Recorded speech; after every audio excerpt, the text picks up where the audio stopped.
One of the things I've always hated about information that you find off articles or just generally online is that a lot of it is regurgitated cookie cutter advice from one person to many others. But a lot of this information isn't unique or based on their experiences.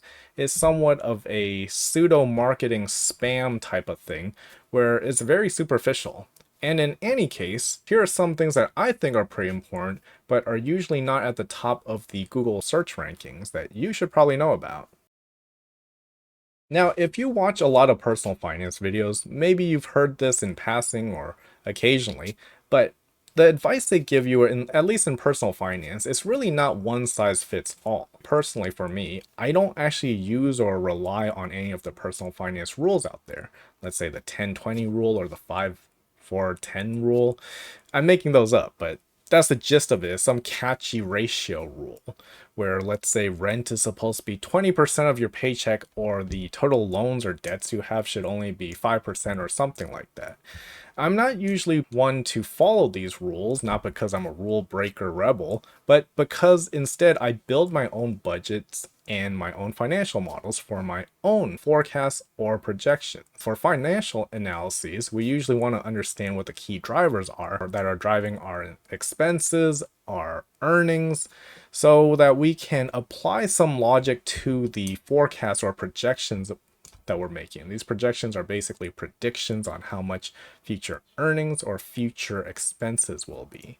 So that's actually for me where these generalized rules look a little scary, because most of the time your situation, my situation, your friend's situation is going to be different, if not completely, at least up to a little bit. But for a lot of people, it's somewhat different. And if I don't know what the assumptions are behind those rules, then it's actually asking for a lot of trust from me to kind of blindly just believe them. Even though the drawback could be blindly trusting the rule could be something that gets me evicted if I run out of cash, ruin my savings for retirement, or all sorts of bad things. But again, I would like to note, if you have no financial knowledge at all, those rules are probably better than just spending everything you own on fancy shoes or fancy cars or fancy clothes. So that's why in some of my videos, for kind of like a quick tip, you might have noticed me sharing some of them, which is for the sake of time and convenience. But the best way, again, is really building a budget or your own financial model. And those doesn't have to be tons of spreadsheets or whatever, but they can actually be really simple. Now, if you want more details on this, I'll actually leave a link to my how to budget video in the description. Books are good, and I know some people that just read every sort of book that they can get their hands on. Let's say every sort of book on entrepreneurship, or specifically in this case, personal finance, there where they kind of think each book makes them more of an expert or makes them know more. Well, personal finance and building wealth at its core is actually pretty simple, and it doesn't take years or so to learn it, at least for the bulk of the usual strategy. But there's a ton of finance books out there, and maybe several written by the same author. Each of these books can actually be hundreds of pages, and I'll tell you right now, just like collecting books doesn't make you necessarily know more or make you more of an expert, it also doesn't make you richer. There's honestly way more books out there than you actually need. And opportunity cost is actually something really important, but opportunity cost also means that the more time you spend reading books, the less time you actually have to work and put in effort to accumulate wealth. However that may be, either building skills or actually engaging in business, or maybe pursuing that promotion at your job. And to just close on this note here, I'm not anti-book, or it's not because I don't know how to read and I'm illiterate. But strategy, in this case financial strategy, is about what you're gonna do and what you won't do.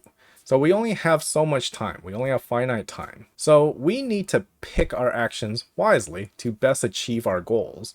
Some specific things or projects that you work on might need more research and knowledge, and maybe you might even need to get outside help.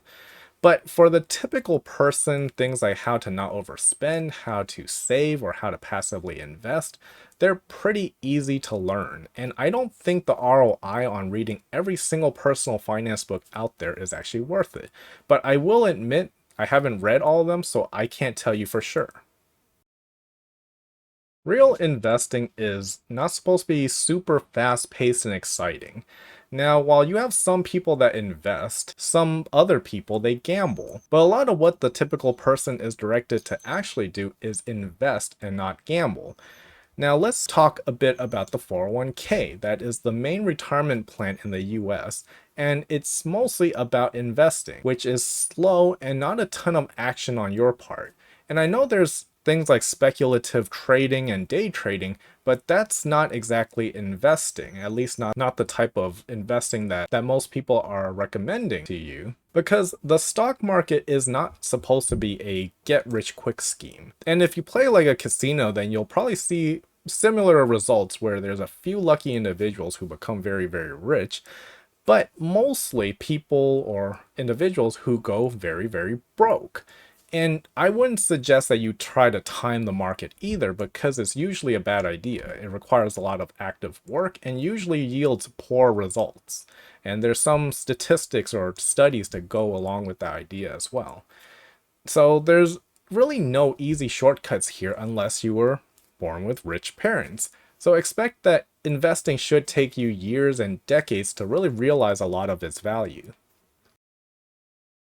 Number four is something I think a lot of people might overlook, whether you're young and healthy now, or at the least you're kind of light and spry on your feet, and you overlook that maybe when you're older, it might actually be a toll on your health.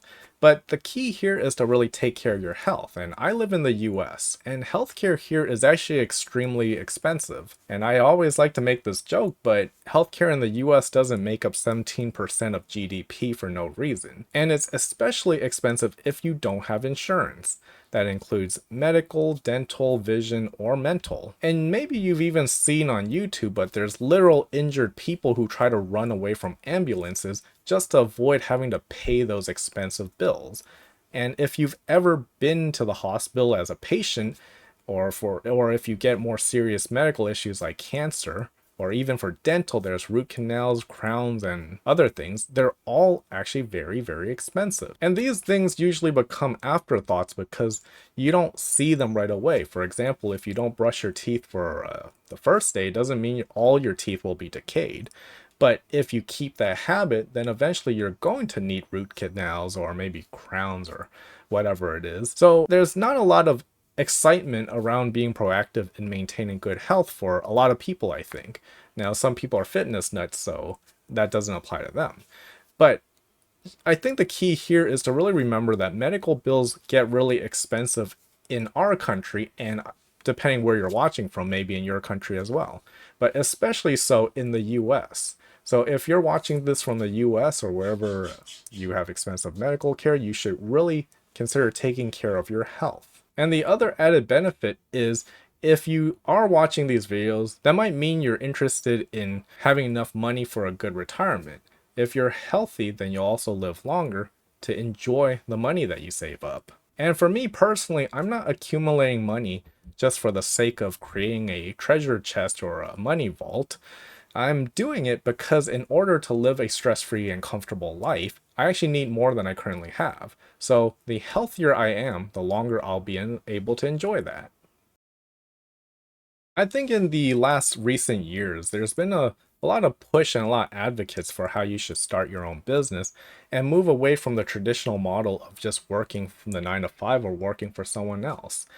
Now, this is just my opinion, but it's definitely possible to become successful working a 9 to 5. But I'm going to say that a lot of that is somewhat predetermined and usually based on how wealthy your family was while you were growing up. Or maybe it's based on how good your grades were when you were in school and which university you managed to go to. So if you went to some elite university, which is more likely if you had well-off parents, then there's a lot of great opportunities out there for you in the 9 to 5. Either you become a medical doctor, an investment banker, a top-tier management consultant, maybe a FANG engineer, whatever it is. Now, obviously this is a generalization, but it's more likely for someone to make a lot more money from their 9 to 5 if they came from money versus someone that did not. So if you didn't come from money, then while it's still possible you can make a good amount from your 9 to 5, you're probably more likely to hit something like a soft cap on your earnings, and on average, likely less than those that came from rich families and elite universities.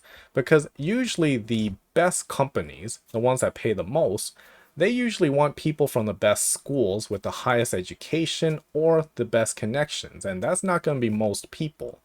So that's where business kind of comes in, because a business can potentially make you more money than by just working a 9 to 5. The opposite can also be true. Maybe your 9 to 5 makes more than your business, or you're just not cut out for a business. But in my opinion, the potential earnings from a business could potentially be a lot higher than your potential max earnings from a 9 to 5 or from working for someone. And if you are interested in starting a business, there are resources out there. For example, if you're in the US, we have an organization called SCORE, which is a pretty well established business mentorship group. And what they do is they will connect you to free mentors who are volunteering their time to kind of guide you in their field of expertise. There's entrepreneurs, experts in marketing and finance, whatever it is. They have a pretty extensive network. They're usually set in the same vein as along with the Small Business Administration, which also has resources for building your own business. Now, if you are interested in building a business, and keyword on building, because some people say the hardest thing is to start a business. It's not.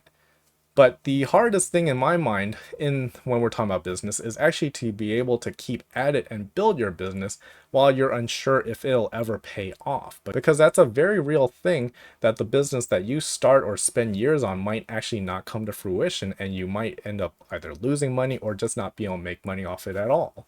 Now, the safest route if you decide to do this, in my opinion, is to keep your 9 to 5 and work on building your business as a side hobby. Now, I know that some people like to say it's too much work, so they'll just go quit their job and go full out on building a business, but that's generally a pretty risky move unless you can actually afford it. I've seen it before, but I wouldn't recommend it, because that's where you're just playing with chances and not really hedging against potential downside.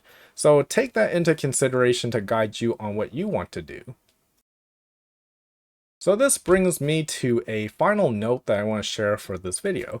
But saving enough for a good life or a comfortable retirement doesn't mean that you have to be in horrifying pain and excruciating pain and hold on to every single penny.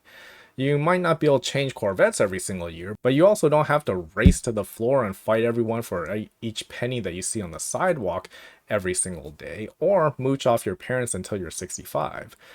So I would recommend that you learn to start building your budget now and actually build the budget, learn how to do basic financial projections, and that way you can figure out how much you can allot to your discretionary spending, your fund money, in a way that still allows you to reach your goals while being comfortable.